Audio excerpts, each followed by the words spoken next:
Maybe it's in the angle of takeoff. I'm Lisa Densmore.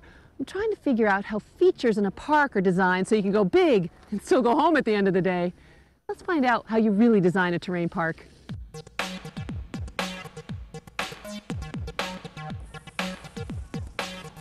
Well, I think I could almost do that. It's wide enough for a box. Hey, I'm with Dan Munn. He's a terrain parks manager here at Stratton Mountain.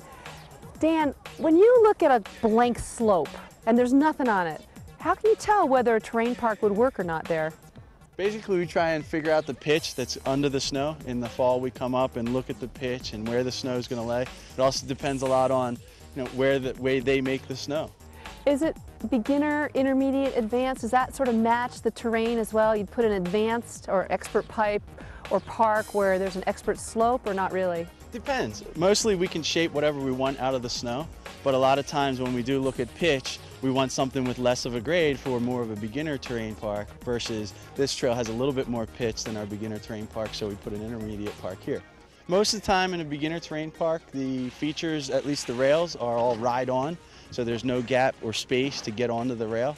The jumps are about 10 feet long, a couple feet high, with options, so if you're not going to be able to ride over the entire jump or make it to the end, you can go off to the side. Okay, so how does that compare to an intermediate park? In the intermediate parks, we would probably have larger features, probably increase in size by 3 to 5 feet. The tables are going to be a little bit longer, the takeoff's higher.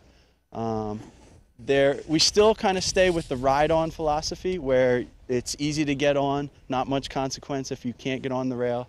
The rails will be a little bit higher, maybe 3 to 5 feet off the ground. What about an expert park? Obviously, some guys like to go really big. In the expert parks, again, we have 30, 40-foot tables from the lip to the landing. The rails are more jump-on style, so there's a gap between the lip and the snow to get on the rail, sometimes as big as 5 to 6 feet. In the bigger parks, we'll have thinner rails, taller, like I said, with curves or angles or changes, so those types of rails are harder to balance on. It takes a lot more skill to stay on a kinked rail that goes from flat to down to flat versus just a flat box. A smooth rail. How do you know how to lay out the park down the hill? Are all the jumps lined up, or do you stagger them? Is there a technique behind that?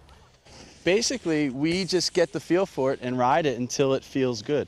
Riding through the parks is something that the feel and flow of the design is what really makes it a good park versus an okay park.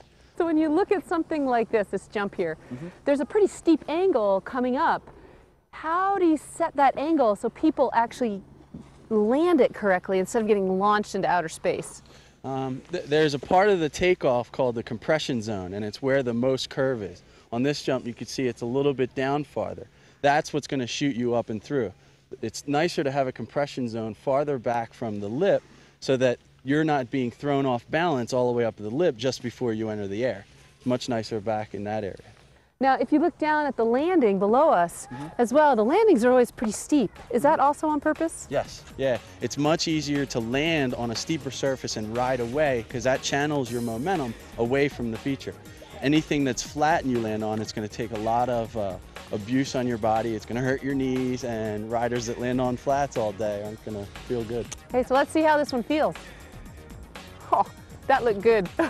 That looked really good. No design flaws here.